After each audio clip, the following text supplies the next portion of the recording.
The toast always happened between the turkey and the pie. Every Thanksgiving, every Christmas, every Easter, every family gathering where more than 10 people showed up. Dad would stand at the head of the table, glass raised, and say the same thing. Let's take a moment to celebrate our successful children. Then he'd look at my sister Sarah. Sarah, partner at Henderson and Associates at 32. We're so proud. Everyone would clap. Sarah would smile modestly, wave it off like it was nothing. Then Dad would turn to my brother James. And James, regional director at Apex Financial, youngest in company history. More applause. James would nod, say something about hard work and great teams. Then Dad's eyes would sweep past me, literally past me like I was part of the furniture, and land on my cousin Derek. And Derek just got promoted to senior analyst at Morrison Tech, the Morrison name making waves. Cheers. Toast. Everyone drinks. And me? I'd be sitting there with my glass raised, smiling, waiting for my name. It never came. The first time it happened, I thought it was an oversight. We were at Thanksgiving. I was 23, fresh out of college working my first IT job. Not glamorous, but it was a start. When Dad finished the toast without mentioning me, I figured he'd just forgotten. It happens. The second time, at Christmas, I thought maybe he didn't consider my job worth mentioning. Maybe I needed to accomplish more first. The third time, I realized it was intentional. By the 10th time, I stopped expecting anything different. It wasn't just the toasts, it was everything. At family dinners, conversations always centered on Sarah's cases, James's deals, Derek's projects. When someone asked me about work, I'd start to answer and someone would interrupt with a question for Sarah. Or Mom would remember something she needed to tell James. Or Dad would launch into a story about Derek. I'd trail off mid-sentence. Nobody noticed. I tried different approaches, tried to make myself more visible. When I got promoted to senior developer at 25, I mentioned it at Easter dinner. That's nice, sweetie, Mom said, then immediately turned to Sarah. Speaking of work, tell everyone about the Harrison case. When I bought my first car at 26, a used Honda, nothing fancy, but I'd saved for it myself, I drove it to a family barbecue. Good for you, Dad said, patting my shoulder. Then to James. Hey, did you end up leasing that BMW? They spent 20 minutes discussing James's luxury car lease. Nobody asked me anything about mine. When I got a significant raise at 27 and moved to a better apartment, I mentioned it at Thanksgiving. Mom said, not looking up from her phone. James, did you tell everyone about your bonus? I stopped trying after that. I showed up to gatherings, smiled, nodded, sat quietly while everyone else's lives were dissected and celebrated and analyzed. I was there, physically present, but invisible in every way that mattered. The worst part? Nobody seemed to notice they were doing it. Or maybe they noticed and didn't care. At my 29th birthday, which fell 2 days before Thanksgiving that year, I thought maybe, just maybe, someone would mention it at dinner. We were all there, the whole family. Perfect opportunity. Dad stood for the toast. Let's celebrate our successful children. Sarah just made junior partner. James closed a $15 million deal. Derek got engaged to a wonderful woman. He sat down. I sat there, birthday 2 days prior, not a single mention. After dinner, I helped Mom clean up. We were alone in the kitchen. Mom, I said carefully, did you know my birthday was Tuesday? She looked up from the dishes. Oh, was it? I'm sorry, honey, things have been so busy. We'll do something next week. We never did. That was when something shifted inside me. I started paying attention to the patterns I'd been unconsciously absorbing for years. Family group chat. 847 messages in 3 months. I scrolled through them. Sarah's promotion. 67 messages of congratulations. James's new house. 43 messages. Derek's engagement. 89 messages. My promotion to lead developer 6 months earlier. 3 messages. One from my aunt, congrats. One from my cousin, nice. And one from my mom. 3 messages. Christmas rolled around. I was 30. I'd been working in tech for 8 years, steadily climbing, making decent money, building a life. Dad stood for the toast. Our successful children. Sarah, youngest junior partner in firm history. James, just got headhunted by Goldman Sachs. Derek, wedding planning is going great. I set my glass down without drinking. Mom noticed. Michael, aren't you going to toast? To what? I asked quietly. To family, to success. Whose success? She looked confused. All of you kids. I looked around the table. Sarah, James, and Derek all looking at their phones, basking in the praise they'd just received. My aunts and uncles making small talk. My grandparents smiling benignly. I got promoted to lead developer in June, I said. I'm managing a team of 12 people. I'm making 6 figures. I bought a condo in August. Silence. Everyone looking at me now. That's wonderful, honey, Mom said. Why didn't you tell us? I did, in the family chat, in June, and again in August. More silence. Well, Dad said, clearing his throat. That's great, son. We're proud. Are you? Of course we are. Then why have I never been included in the toast? In 8 years of these dinners, you've never once mentioned my name when you talk about successful children. Dad's face reddened. That's not true. It is true. Every single toast. Sarah, James, Derek. Never Mike, not once. You're being dramatic, Sarah said, not looking up from her phone. Am I? When's my birthday? Silence. Anyone? I looked around the table. What day was I born? Michael, this isn't appropriate, Mom started. March 15th, my grandmother said quietly. Everyone looked at her. His birthday is March 15th, and it was his 30th this year, and nobody mentioned it. The silence was deafening. We've been busy, Dad started. For 8 years? I stood up. You've been too busy to include me in one toast? To remember one birthday? To respond to messages in the family chat? You're overreacting, James said. You're just jealous because what? Because I'm not a lawyer? Not a finance guy? Not getting married? I felt something break loose inside me. I've been sitting at this table for years, watching you all celebrate each other, waiting for someone to see me. And nobody does. Nobody ever has. That's not fair, Mom said, tears in her eyes. We love you. You love having me here. You love having the family complete for photos. But you don't love me enough to remember my birthday. You don't love me enough to include me in a toast. You don't love me enough to ask about my life. I grabbed my jacket from the back of my chair. Where are you going? Dad asked. Home. To my condo that none of you have ever asked to see. To my job that none of you know anything about. To my life that I've apparently been living alone this whole time. Michael, sit down, Mom said. Let's talk about this. We just did. You can't even tell me what I do for a living, can you? Silence. That's what I thought. I walked to the door. Merry Christmas. I left. Nobody followed me. I drove home to my condo, sat in the dark, and made a decision. I was done. Done showing up to be invisible. Done waiting for acknowledgement that would never come. Done being the person they forgot about. I opened my phone, found the family group chat, looked at the 847 messages, the hundreds of congratulations for everyone else, the 3 responses to my life updates. I left the chat. Nobody noticed for 3 weeks. When they finally did, nobody asked why. New Year's came and went. No invitation to family dinner. No, we miss you text. Nothing. Fine. I'd been practically absent for years anyway. Now it was just official. In February, I got a job offer. Senior engineering manager at a startup in San Francisco. Triple my salary. Equity package. A chance to build something from the ground up. I took it. Sold my condo.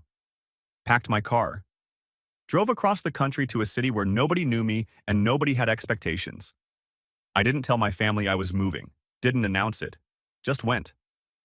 3 months later, my mom called. Michael, where have you been? You missed Easter. I moved to San Francisco. You what? I moved. In February. New job. Why didn't you tell us? I did. In the family chat. Before I left. Silence. She was probably checking her phone, scrolling back through messages she'd never read. "Oh," she said quietly. "Yeah. Well, when are you visiting?" "I'm not." "What do you mean?" "I mean, I'm not coming back for visits. I'm building a life here." "But family? You're not my family, Mom. You're people I'm related to. There's a difference." I hung up. She called back twice. I didn't answer. That was 5 years ago. 5 years of building a life without them. No family dinners where I was forgotten. No toast that skipped my name. No group chats where my messages vanished into the void. Just me, my work, and a future I was building entirely on my own terms.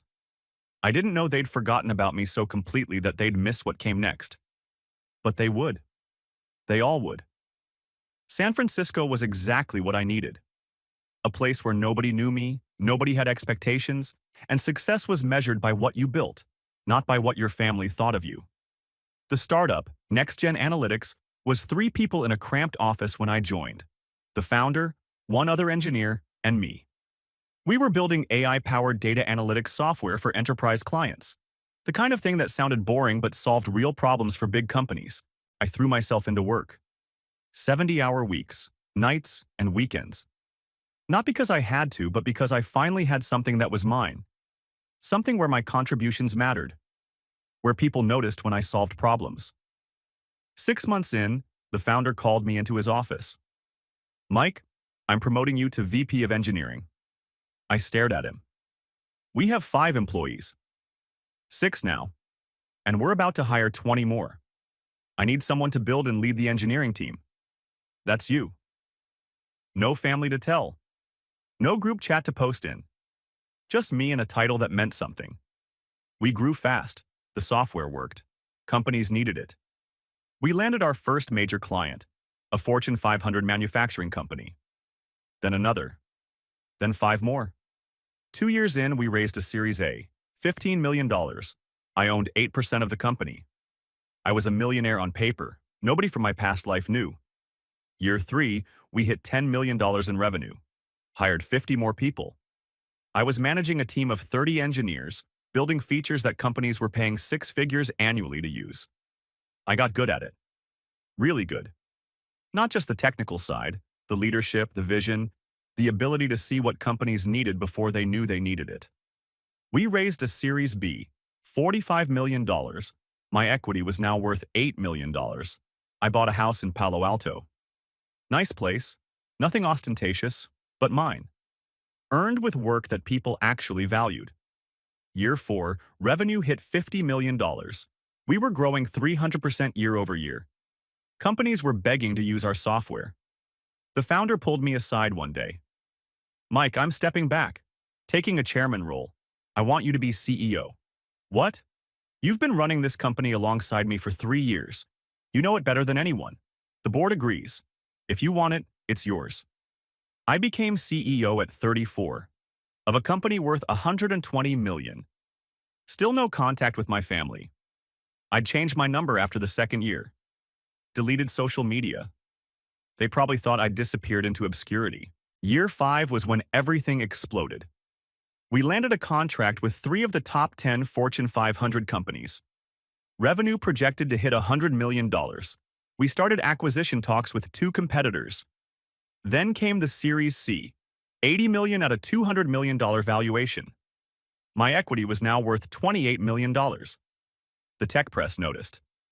TechCrunch ran a feature, NextGen Analytics, the AI company you haven't heard of.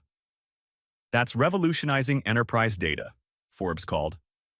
We're doing a 30 under 40 list for tech founders and CEOs. You're on it. I did the interview, talked about building the company, the technology, the vision. They asked about my background. I came from a small town in Ohio, I said. Worked in tech for a few years, then moved to San Francisco and helped build this company from 3 people to 200. They didn't ask about family. I didn't mention them. The Forbes article went live in March. Got some attention in tech circles, but nothing crazy. Then Bloomberg called. We're doing a segment on AI companies disrupting traditional industries. Can we interview you? The interview was scheduled for late April.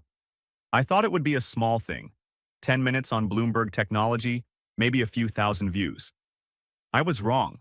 The interview was with Emily Chang, their main tech anchor. We talked for 30 minutes about the company, the technology, the market opportunity. She asked smart questions. I gave detailed answers. Then she asked, "What drove you to build this? What's the origin story?" I thought about it. Decided to be honest. I spent a lot of my early career feeling invisible, I said. Working hard, achieving things, but never feeling seen or valued. When I came to San Francisco, I wanted to build something that couldn't be ignored. Something where the work spoke for itself. Invisible how? Just overlooked. You know how sometimes you can be in a room full of people and still feel completely alone? That's what my 20s felt like. So I decided to build something that made invisibility impossible. She nodded. And now you're running a company valued at $200 million. I'd say that's pretty visible. I laughed. Yeah, I guess it is. The interview aired on a Tuesday evening. I didn't think much of it. Did my work, went home, made dinner. Wednesday morning, my assistant knocked on my office door. "Mike, you're trending on Twitter." "What?" She showed me her phone. Invisible. No more was trending. People were clipping the part of the interview where I talked about feeling overlooked, sharing their own stories. By Wednesday afternoon, the interview had 2 million views. By Thursday, it was at 5 million. News outlets were picking it up. Bloomberg CEO opens up about feeling invisible before building $200 million company. Tech founder's story resonates with millions who feel overlooked. People magazine called. "We'd like to do a feature." Good Morning America reached out. "Can you come on the show?" I said yes to both. The Good Morning America appearance was Friday, 5 days after the Bloomberg interview aired. They wanted the feeling invisible to running a major company angle. I talked about it, about working hard and not being seen, about building something from scratch, about proving, mostly to myself, that I mattered. "Do you feel visible now?" the host asked. "I feel valued," I said. "Which is better?" That segment got 15 million views in 2 days. My phone, the new number nobody from my old life had, started getting messages from people I'd gone to college with. "Dude, I just saw you on GMA." "Is that really you on Bloomberg?" The company's website crashed from traffic. Our sales team was flooded with inquiries. And somewhere in Ohio, my brother James was at his desk when his boss walked over. I didn't know this yet. Wouldn't know for another few hours. But James was working, probably reviewing some financial reports, when his boss stopped by his cubicle. "Hey, James," his boss said casually. "I saw your last name on your ID badge the other day. Morrison, right?"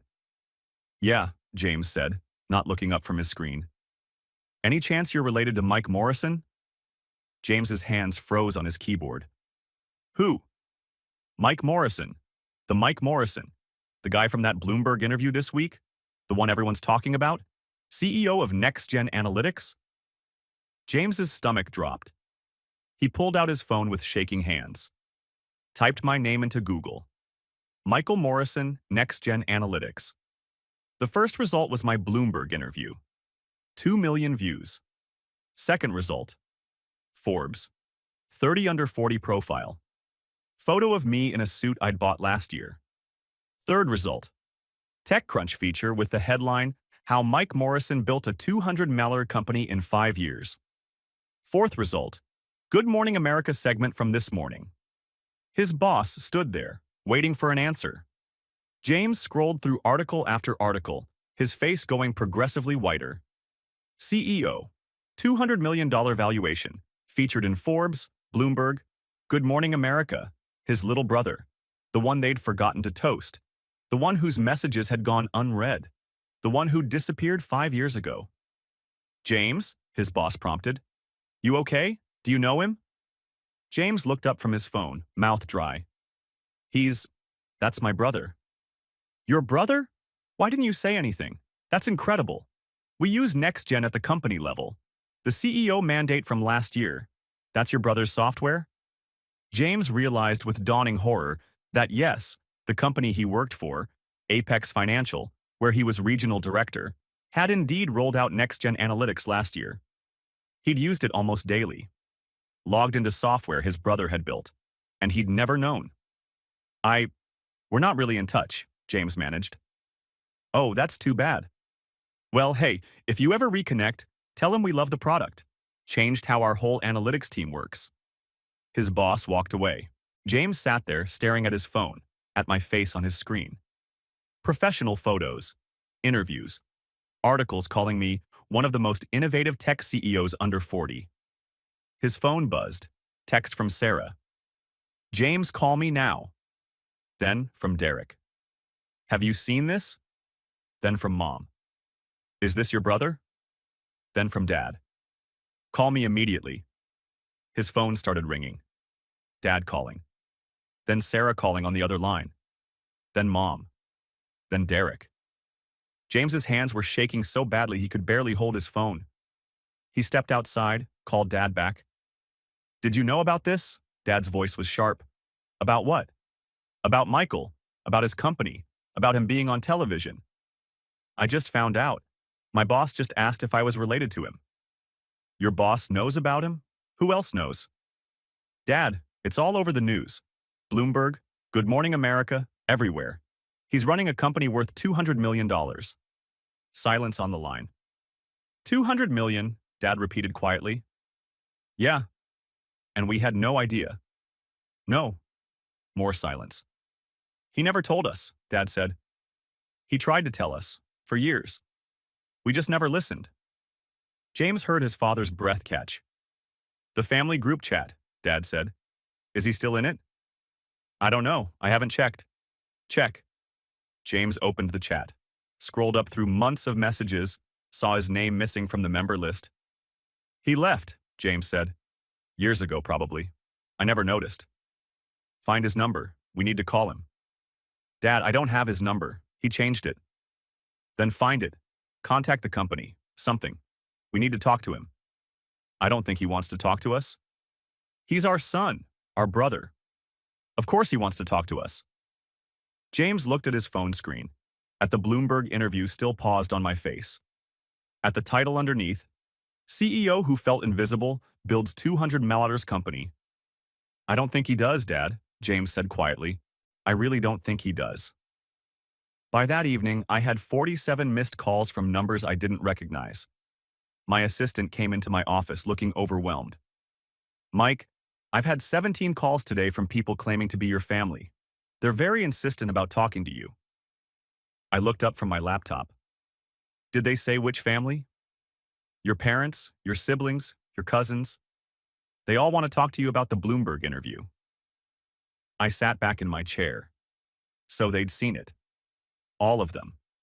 5 years of silence, broken by publicity they couldn't ignore. What should I tell them? My assistant asked. I thought about it. About the toasts that never included my name, about the birthdays nobody remembered, about the messages that went unread, about feeling invisible while sitting at a table surrounded by people who were supposed to love me. Tell them I'm unavailable, I said. For how long? Indefinitely.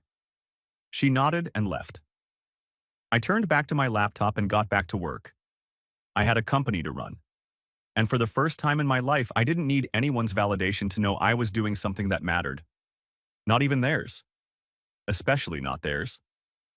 The messages started showing up everywhere.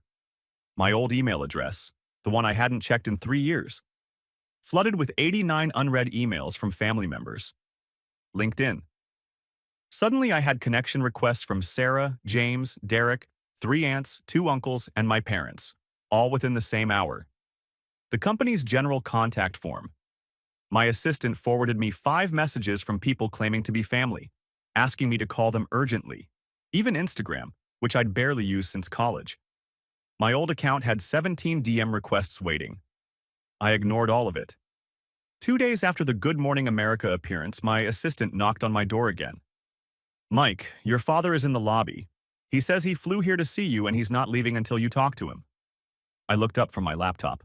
He flew here? Apparently. He's been down there for 20 minutes. I thought about it.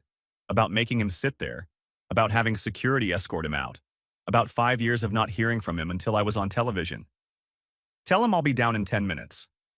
I finished the email I was writing, made him wait the full 10 minutes, then took the elevator down. Dad was sitting in our lobby, looking older than I remembered. Grayer. Tired.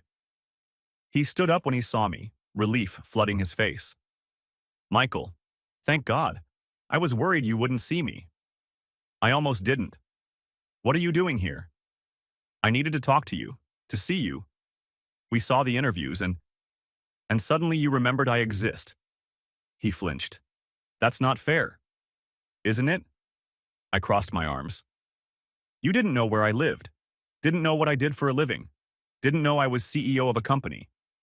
But you saw me on TV and suddenly it's urgent. We didn't know because you disappeared. I left the family group chat. Nobody noticed for 3 weeks. I moved across the country. Nobody asked where. I built a company over 5 years. Nobody checked in. I didn't disappear, Dad. You just never looked. He sat back down heavily. You're right. You're absolutely right. That surprised me. I'd expected defensiveness, excuses. We failed you, he continued. Your mother and I, we failed you. Sarah and James, too. We took you for granted. He rubbed his face. We didn't see you. And by the time we realized it, you were gone. You realized it when I went viral, not when I left. No, we realized it when you confronted us at Christmas. That last dinner. When you asked about your birthday and nobody knew. He looked up at me. Your grandmother called your mother the next day, told her we should be ashamed, that we'd driven you away. And yet nobody reached out. We thought you needed space. We thought you'd come back when you were ready. I was never coming back. I know that now. He stood up again, looking at me directly. I saw the Bloomberg interview, the part where you talked about feeling invisible, about being in a room full of people and feeling alone. His voice cracked. That was about us, wasn't it? About our family dinners. I didn't answer, didn't need to. I watched that interview and I saw you, really saw you, for the first time in years. And I realized we did that to you. We made you feel invisible. At the table. At holidays. For years. He paused. I'm sorry, Michael. I'm so sorry. Okay. Okay? That's it? What do you want me to say? That it's fine? That I forgive you and we can go back to how things were? I want you to give us a chance to do better. You had chances. Hundreds of them. Every dinner. Every toast. Every message I sent that you ignored. I know. You knew what I did for a living because your company uses my software. James uses it every day. Did you know that? Dad's face paled. What? Apex Financial. They're a client. Have been for 2 years. James logs into my software daily, and he never knew I built it. Oh God. That's how invisible I was. I built something your family uses and nobody connected it to me. Dad sat down again, head in his hands. What can I do? How can I fix this? You can't. There has to be something. There isn't. You can't undo years of making me feel like I didn't matter. You can't go back and include me in those toasts. You can't retroactively care about my achievements. But I do care. Now. You care now. Because I'm successful in a way you can't ignore. But when I was just an IT guy, when I was a senior developer, when I was building this company in the early years and it wasn't newsworthy yet, you didn't care then. That's not true. Then when's my birthday, Dad? He opened his mouth, closed it, looked away. It's March 15th, I said. I'm 35 now, and you still don't know. I turned to leave. Michael, wait, please. I stopped but didn't turn around. What if we started over? What if we tried to build a relationship from here? Why would I want that? Because we're family. I turned back to face him. No, we share DNA. That's biology, not family. Family shows up. Family remembers your birthday. Family reads your messages. Family includes you in the toast. We can do better. I don't need you to do better anymore. I spent my 20s trying to earn your attention. Now I'm 35, running a company, and I don't need anyone's validation. especially not from people who only noticed me when I became impossible to ignore. Dad stood up, looking old and broken. I love you, son. Maybe you do, but you never showed it in any way that mattered to me. I walked to the elevator. He didn't follow. When I got back to my office, my assistant had another message. Your mother called. She's asking if she can fly out too. Tell her no. She was very upset. Tell her I'm unavailable. That evening, I finally looked at the messages that had accumulated. Sarah had sent a long email. Michael, I can't believe what I'm seeing. You built an entire company and never told us? We're so proud of you. I know we haven't been great at staying in touch, but family is family. Call me, please. James. Dude, my boss asked me about you. Everyone at work is talking about you. Why didn't you tell me you were doing this? We should celebrate. When can I visit? Derek. Cousin, I always knew you'd do something amazing. Let's reconnect. I'm actually looking at career changes and would love your advice on tech. Mom. Michael, please call me. I saw you on television and I cried. I'm so proud of you, baby. I know we've had our issues, but I love you and I miss you. Please come home for a visit. Let's fix this. I read through them all, saw the patterns. Nobody said, I'm sorry for ignoring you. Nobody said, I should have paid attention. They were all variations of, we're proud now that you're successful, and let's reconnect now that you're famous. I closed my laptop without responding to any of them. The next week, Sarah showed up at my office. My assistant called up. Mike, your sister is here. She doesn't have an appointment, but tell her I'm in meetings all day. She says she'll wait. Tell her I'm in meetings all week. I watched from my office window as Sarah left the building, looking frustrated. The week after that, James tried. Then Derek. Then my mother. All of them, suddenly willing to fly across the country to see me.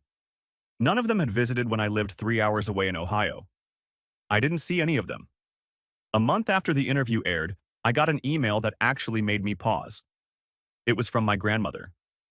Michael, I'm not writing to make excuses for your parents or siblings. They were wrong. I told your mother that the day after you left that Christmas dinner, and I've told her many times since. I'm writing because I'm proud of you. I've always been proud of you, even when everyone else was too busy to notice. I remembered your birthday every year, even if nobody else did. I understand if you don't want anything to do with the family. You have every right to that boundary. But I wanted you to know that at least one person saw you. Always saw you. If you ever want to talk, my number hasn't changed. Love, Grandma. I read it 3 times. She was right. She had always remembered my birthday. Had always asked about my work at those dinners, even when everyone else talked over me. Had been the only one to speak up at that final Christmas when nobody knew my birthday. I wrote back. Grandma, thank you. That means more than you know. I'm doing well. Really well. The company is good. My life is good. I'm happy. I'm not ready to reconnect with the family. Maybe I never will be, but I'm glad to hear from you. Love, Mike. She responded within an hour. That's all I needed to know, sweetheart. You don't owe them anything. Be happy. That's enough. P.S. I watched your Bloomberg interview 3 times. You were wonderful. And that feeling invisible part? I understood exactly what you meant. I'm sorry I didn't do more to stop it. I printed that email and put it in a frame on my office shelf. 2 months after the interviews, the media attention finally started to die down. We were back to normal operations. Growing, hiring, building. My family's attempts to contact me decreased. Still came occasionally, but less frequently. I ignored them all. 3 months after, I was having dinner with my leadership team when my CFO said something that made me freeze. Hey Mike, random question. Someone emailed our general contact asking if we'd sponsor a charity event. Normally I'd ignore it, but the last name caught my eye. Morrison. Any relation to you? What's the event? Some family reunion. Says it's the Morrison family annual gathering. He pulled out his phone. They're asking for $5,000 to sponsor and have you as a guest speaker about success. I stared at him. They want me to sponsor their family reunion and give a speech? Yeah. Apparently they're doing a successful family members panel, and they want you on it. I started laughing. Couldn't help it. My team looked at me confused. Sorry, I said, getting control of myself. Yes, that's my family. No, we're not sponsoring it. And definitely no to being a guest speaker. Got it.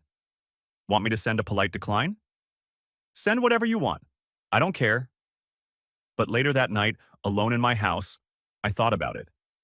A successful family members panel. At a family reunion I hadn't been invited to or wouldn't have attended anyway. They wanted to parade me around now, show off the son they'd ignored, include me in the toast now that I came with headlines and evaluation. I pulled out my phone, found Sarah's last email, typed a response. Sarah, I saw that the family is planning a reunion with a successful family members panel. Interesting timing. Here's what I want you to understand. You don't get to ignore me for years and then claim me when it's convenient. You don't get to forget my birthday, skip over me in toasts, and never read my messages, and then ask me to speak at your reunion about success. I'm not a trophy you can display when it suits you. I built this life without you. All of you. And I don't need your validation, your pride, or your acknowledgement now. Have your reunion. Have your panel. Leave me out of it. Don't contact me again. Mike. I sent it. Then I blocked every email address, every phone number, every possible avenue of contact. I was done being the son they remembered only when it benefited them. I was done being invisible until I was too successful to ignore. I was done with all of it. And for the first time in 35 years, I felt completely, entirely free. A year passed. NextGen Analytics hit $150 million in revenue. We acquired 2 competitors, expanded to Europe and Asia. The team grew to 400 people. I was on the cover of Inc. magazine, the CEO who built success from invisibility. Forbes did a follow-up profile. TechCrunch tracked our growth. Bloomberg invited me back for another interview. None of it felt as significant as that first moment of being seen. Now it was just normal. My life. My work. I dated someone for 6 months, a product manager at another tech company. It didn't work out, but it was good while it lasted. Normal relationship stuff. No drama. I bought a better house. Nothing crazy, but nice. Hosted my leadership team for dinners. Built friendships that felt real. Life was good. Actually good. Not perfect, but mine. My grandmother and I emailed regularly. She never pushed me to reconcile with the family. Just sent updates about her garden, asked about the company, remembered my birthday. On my 36th birthday, she sent flowers to my office with a card. Proud of you every day, not just when the world is watching. Love, Grandma. I called her that evening. Did you like the flowers? She asked. They're perfect, thank you. Your mother asked me if I'd heard from you. What did you tell her? That it's none of her business. I could hear the smile in her voice. She wasn't happy about that. I bet. They're still talking about you, you know, at every family gathering. Mike this, Mike that. They show people your interviews on their phones. That's ironic. That's what I told them. Your mother didn't appreciate it. I laughed. Thanks for having my back, Grandma. Always, sweetheart. 6 months after that conversation, we went public. NextGen Analytics IPO'd at $2.8 billion valuation. My shares were worth $380 million on paper. The media went crazy again. From invisible to billionaire. The CEO who proved them all wrong. I did a few interviews, talked about the company, the technology, the future, kept it professional. But one interviewer asked, "Your story about feeling invisible resonated with millions. Now you're a billionaire. Do you ever think about the people who made you feel that way?" I paused, thought about how to answer honestly.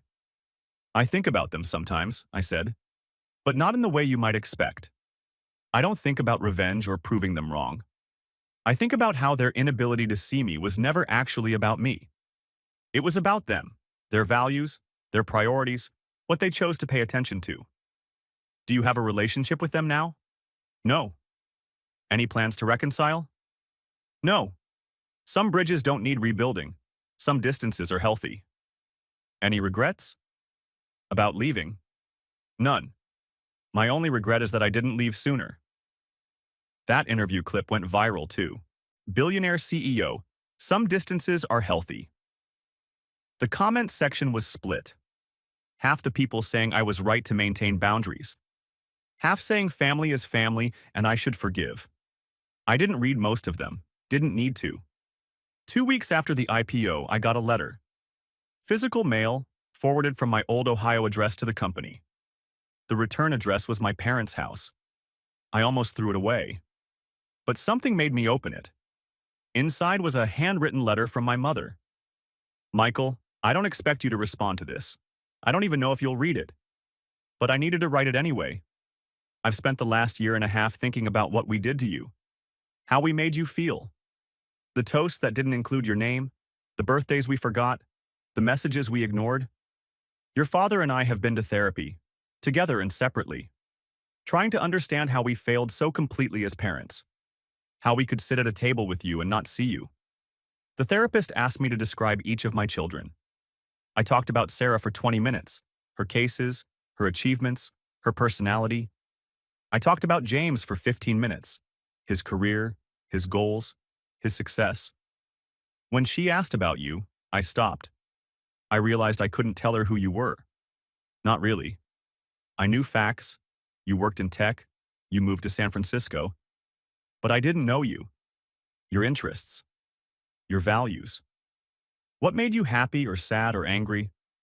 I'd spent 35 years as your mother and I didn't actually know you. That's unforgivable. I know that.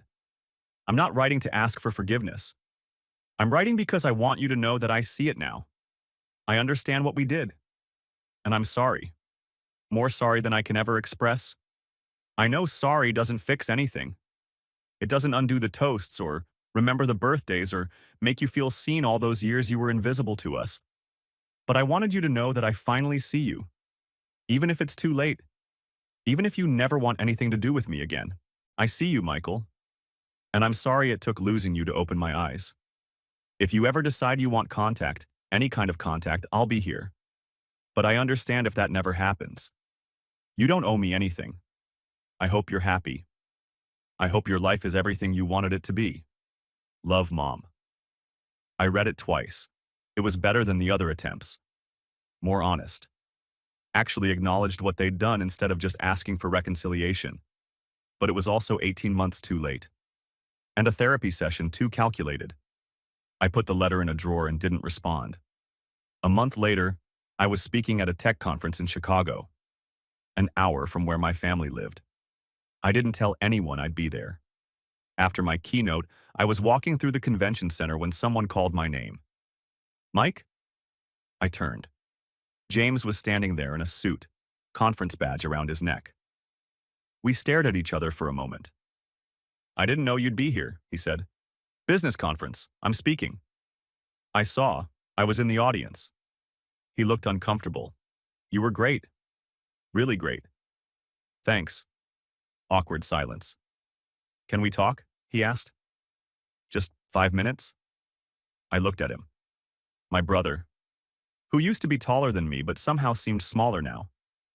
5 minutes, I agreed. We found a quiet corner. James fidgeted with his conference badge. I read Mom's letter, he said. The one she sent you. She told us about it. Okay. I wanted to write one too, but I didn't know what to say. Everything felt wrong. Too little, too late, you know? Yeah. So I'm just going to say it plainly. I'm sorry. For all of it. For never including you. For never asking about your life. For using your software every day and never knowing you built it. For being at that Christmas dinner and not defending you when you asked about your birthday. He took a breath. You were right about everything. We treated you like you were invisible. And I was part of that. I'm ashamed of it. And I'm sorry. I looked at him. Saw genuine remorse. Not the performative kind from the emails. Real regret. Okay, I said. Okay? I hear you. I accept your apology. Does that mean? It doesn't mean anything beyond that.